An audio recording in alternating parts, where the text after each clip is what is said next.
نحمدہ ونصلی علی رسولہ الکریم اما بعد فاعوذ باللہ من الشیطان الرجیم بسم اللہ الرحمن الرحیم اللہم صلی علی سیدنا و مولانا محمد وعلی آلہ وسلم اللہم صلی علی سیدنا و مولانا محمد وعلی آلہ وسلم۔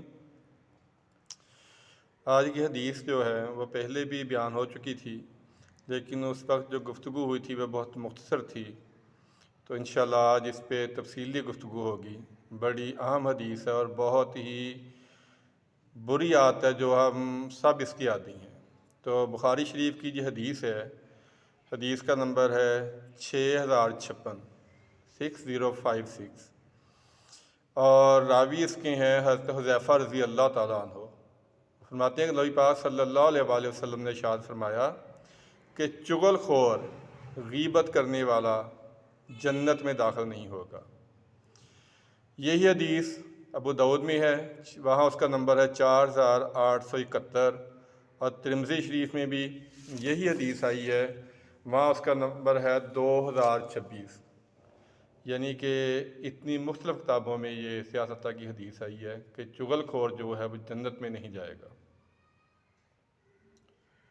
چغلی کی عادت ایسی ہے کہ بلا وجہ، بغیر کسی مقصد کے، بغیر کسی فائدے کے، بغیر کسی ضرورت کے ہم اس کے عادی ہیں۔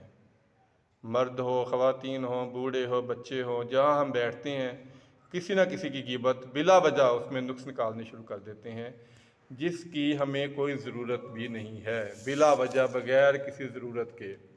ابو داؤد میں حدیث ہے، 4814 نمبر حدیث ہے، اس کے راوی حضرت ابو ہریرہ رضی اللہ تعالیٰ عنہ ہے۔ فرماتے ہیں میں نے نبی پاک صلی اللہ علیہ وسلم نے جب یہ فرمایا تھا، میں نے پوچھا کہ یا رسول اللہ صلی اللہ علیہ وسلم غیبت کیا ہے؟ تو آپ نے فرمایا کہ اپنے بھائی کا اس طرح ذکر کرنا جو اس کو ناگوار گزر ہو، اگر اس کے سامنے وہ بات کی جائے تو اس کو بری لگے۔ تو حضرت ابو ہریرہ رضی اللہ تعالیٰ عنہ نے پوچھا یا رسول اللہ صلی اللہ علیہ وسلم اگر وہ برائی اس کے اندر موجود ہو اور ہم اس کا ذکر اس کی غیر موجودگی میں کرتے ہیں، یہ بھی غیبت ہے؟ آپ نے فرمایا یہی تو غیبت ہے۔ اور غیبت کیا ہے؟ اگر وہ برائی اس کے اندر موجود نہیں ہے پھر تو تم نے اس پہ بہتان لگایا ہے، اور جو بہتان ہے وہ غیبت اور چغلی سے بھی زیادہ خطرناک ہے۔ اور ابو داؤد میں حدیث ہے، 4878 نمبر ہے اس کا، اور اس کے راوی ہیں حضرت انس بن مالک رضی اللہ تعالیٰ عنہ۔ یہ صرف غیبت کی حدیث میں آپ کو سنا رہا ہوں۔ نبی پاک صلی اللہ علیہ وسلم نے ارشاد فرمایا کہ جب مجھے معراج کروائی گئی تو میں نے دیکھا کہ کچھ لوگوں کے ناخن تانبے کے تھے، وہ اپنے سینے اور اپنے چہروں کا گوشت نوچ رہے تھے، معاذ اللہ۔ تو میں نے جبرائیل علیہ السلام سے پوچھا کہ یہ کون لوگ ہیں؟ تو انہوں نے فرمایا یا رسول اللہ صلی اللہ علیہ وسلم آپ کی امت کے وہ لوگ ہیں جو لوگوں کی غیبت کرتے تھے، ان کی عزتیں اچھالا کرتے تھے، ان پہ بہتان لگایا کرتے تھے۔ قیامت والے دن، حشر والے دن ان لوگوں کا وہ حشر ہوگا کہ وہ خود ہی اپنا گوشت نوچ نوچ کے اپنے آپ کو اذیت دے رہے ہوں گے۔ بہتر اس سے یہ تھا کہ اگر دنیا میں اپنی زبان بند رکھ لیتے اور کسی کے عیب، اگر کسی کی برائی عیب نہ بھی ہو تو ہم پھر بھی بلا وجہ کرتے رہتے ہیں باتیں۔ اور ایک حدیث جو ہے 4880 ہے، ابو داؤد کی حدیث ہے وہ بھی، تو اس کے نبی پاک صلی اللہ علیہ وسلم نے فرمایا اے ایمان والو، یعنی ایمان کی شرط رکھ دی ہے، اے ایمان والو لوگوں کی غیبتیں نہ کرو، لوگوں کے عیب تلاش نہ کرو۔ اگر تم لوگوں کے عیب تلاش کرنے لگو گے تو اللہ تمہارے عیبوں کے پیچھے پڑ جائے گا۔ اللہ اکبر، استغفر اللہ۔ اگر ہم لوگوں کے عیب تلاش کریں گے تو پھر اللہ نے بھی جن عیبوں پہ ہمارے پردہ پایا تھا اللہ بھی ان کو ظاہر کرے گا، اور یہاں تک کہ ہمارے گھروں میں ہمیں ذلیل کروا دے گا، معاذ اللہ، استغفر اللہ۔ اس سے سخت وعیدیں اب غیبت اور چغلی کے بارے میں کیا آ سکتی ہیں کہ آپ کے ساتھ پیش کی جائیں۔ 4875 اگلی حدیث ہے، وہ بھی ابو داؤد کی ہے، بہت ہی ہمارے لیے نصیحت حاصل کرنے والی حدیث ہے۔ اما عائشہ رضی اللہ تعالیٰ عنہ فرماتی ہیں کہ میں نے نبی پاک صلی اللہ علیہ وسلم سے فرمایا صفیہ رضی اللہ تعالیٰ عنہ کے بارے میں کہ ان کی یہی ایک بہت بڑی ہے کہ ان کا قد پستہ ہے، یعنی قد چھوٹا ہے، ان کا عیب ظاہر کیا۔ تو ذرا سنیے کہ نبی پاک صلی اللہ علیہ وسلم نے آگے کیا جواب دیا۔ آپ نے فرمایا تم نے ایسی بات کہہ دی ہے کہ اگر سمندر میں ڈال دی جائے تو اس کے پانی پر بھی اثر کرے، یعنی اس کو بھی بدل دے۔ اور ہم کیا کرتے ہیں؟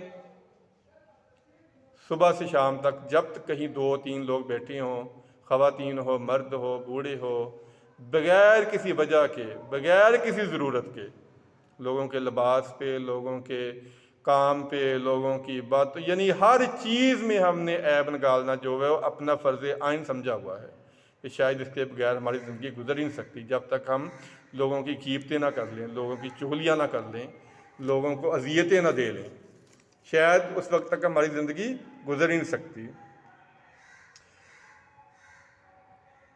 اور بھی بہت ساری روایتیں ہیں، لیکن اثر کرنے کے لیے تو میرے خیال میں یہی روایتیں کافی ہیں جو بیان ہو چکی ہیں، اور یہ کوئی ضعیف حدیثیں نہیں ہیں، یہ معتبر حدیث ہیں، آپ کو نمبر بھی بتایا جا چکا ہے۔ غیبت کرنا اصل میں ہے کیا؟ غیبت کرنا یہ ہے کہ جو آپ نے اپنی محنت سے، بڑی مشقت سے نیکیاں کمائی ہیں وہ دوسروں کے ذمہ حوالے کر دینا، یہ غیبت کا نقصان ہے کہ محنت تو آپ نے کی تھی لیکن اس کے بارے میں کوئی غیبت کی، اب آپ کی نیکیاں اس کے کھاتے میں چلی گئیں اور اس کے گناہ آپ کے کھاتے میں آ گئے۔ اور قرآن پاک میں اس سے بھی سخت وعید ہے کہ غیبت کرنے والے کو ایسے کہا گیا ہے جیسے اپنے مردہ بھائی کا گوشت کھانا، یعنی یہاں تک اس کی وعید سنائی گئی ہے کہ غیبت کرنا، چغلی کرنا، کسی کے عیب نکالنا، کسی کو بلا وجہ ذہنی طور پہ ٹارچر کرنا، اذیت دینا، یہ مردہ گوشت کھانے کے برابر ہے۔ بہت ساری روایتیں ہیں، بہت ساری حدیثیں ہیں، یہ پہلے بھی میں نے عرض کیا کہ بات ہو چکی تھی، لیکن کل اتفاق سے ایک جگہ بیٹھے ہوئے تھے تو وہاں ایک ماشاءاللہ 5 وقت کے باریش نمازی تھے اور ایک اور ساتھی بیٹھے ہوئے تھے، تو میں نام لوں گا تو پھر غیبت میں بھی غیبت کر دوں گا، میں صرف آپ کو عبرت کے لیے بتا رہا ہوں کہ وہ بغیر کسی وجہ کے اپنے دوستوں کی غیبتوں میں مشروب تھے۔ تو یہ جو عادت ہے ہمیں اس سے عبرت حاصل کرنی چاہیے، اس سے ہمیں جان چھڑانی چاہیے۔ نبی پاک صلی اللہ علیہ وسلم نے معاذ بن جبل رضی اللہ تعالیٰ عنہ کو اسلام کے ارکان کے بارے میں بتایا۔ جب آپ اپنی بات مکمل کر چکے تو آپ نے فرمایا اے معاذ، کیا میں تمہیں پورے اسلام اور دین کا خلاصہ نہ بتاؤں؟ انہوں نے کہا یا رسول اللہ کیوں نہیں؟ تو آپ نے باقاعدہ طور پہ اپنی زبان مبارک باہر نکال دی، اس کو پکڑا، باہر نکالا اور کہا کہ اے معاذ اس کو اپنے قابو میں رکھنا۔ بس معاذ نے پوچھا یا رسول اللہ صلی اللہ علیہ وسلم کیا ہم زبان کی وجہ سے بھی جہنم میں جائیں گے؟ تو آپ نے کہا سب سے زیادہ لوگ تو اسی کی وجہ سے جہنم میں جائیں گے، عام جہنمی ہوگا استغفر اللہ، اس کو سیدھا جہنم میں ڈالا جائے گا، اور جو غیبت والا اور زبان کے فتنے والا جہنمی ہوگا اس کو سر کے بال جہنم میں ڈالا جائے گا۔ تو اپنی بات کا اختتام کرتے ہیں۔ حضرت علی رضی اللہ تعالیٰ عنہ، ان کا بہت اچھا قول ہے ماشاءاللہ، ان کے اقوال سارے ہی سونے سے لکھنے والی ہیں لیکن یہ قول ان کا بہت پیارا مجھے لگتا ہے۔ انہوں نے فرمایا کہ چغلی کرنے والا اور غیبت کرنے والا اس مکھی کی طرح ہے جو جسم کے صاف حصے پہ نہیں بیٹھتی، صرف گندگی اور غلاظت پہ بیٹھتی ہے۔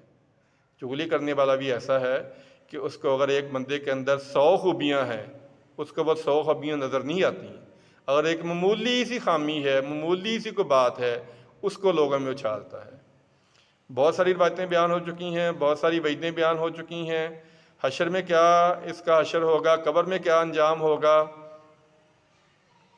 قبر کی ایک روایت یہ ہے کہ غیبت کرنے والا اور چغلی کرنے والا دانتوں سے اپنے جسم کو نوچ رہا ہوگا، اس دن پچھتا رہا ہوگا کہ کاش میں لوگوں کی غیبت نہ کرتا، میں لوگوں کی غیبت نہ کرتا، میں لوگوں کی چغلیاں نہ کرتا، لیکن اس وقت اس کے ہاتھ میں یہ افسوس اور اس کی جو حسرت ہے وہ کام نہیں آئے گی۔ تو آج ہی عہد کریں، پکا عہد کریں۔ وہ کسی نے کتنی پیاری بات کہی ہے کہ صاحب کردار وہ ہے جو کسی کے کردار کی طرف نہ دیکھے، اپنے کردار کی طرف دیکھے۔ تو آج ہم یہ جو گفتگو ہوئی ہے اس کے بعد ہم عہد کرتے ہیں انشاءاللہ تعالی کہ ہم کسی کی غیبت نہیں کریں گے، کسی کی چغلی نہیں کریں گے، کسی کے عیبوں کے پیچھے نہیں پڑیں گے۔ اگر کسی کے عیب کا ہمیں پتہ چل بھی گیا ہے تو ہم اس کو چھپائیں گے تاکہ اللہ تعالیٰ قیامت والے دن ہمارے عیب چھپا لے۔ اللہ سے دعا ہے جو کوئی سنا ہے اس پہ عمل کرنے کی توفیق عطا فرمائے اور آگے پھیلانے کی توفیق عطا فرمائے۔ دعا میں یاد رکھیے گا۔ السلام علیکم ورحمۃ اللہ وبرکاتہ۔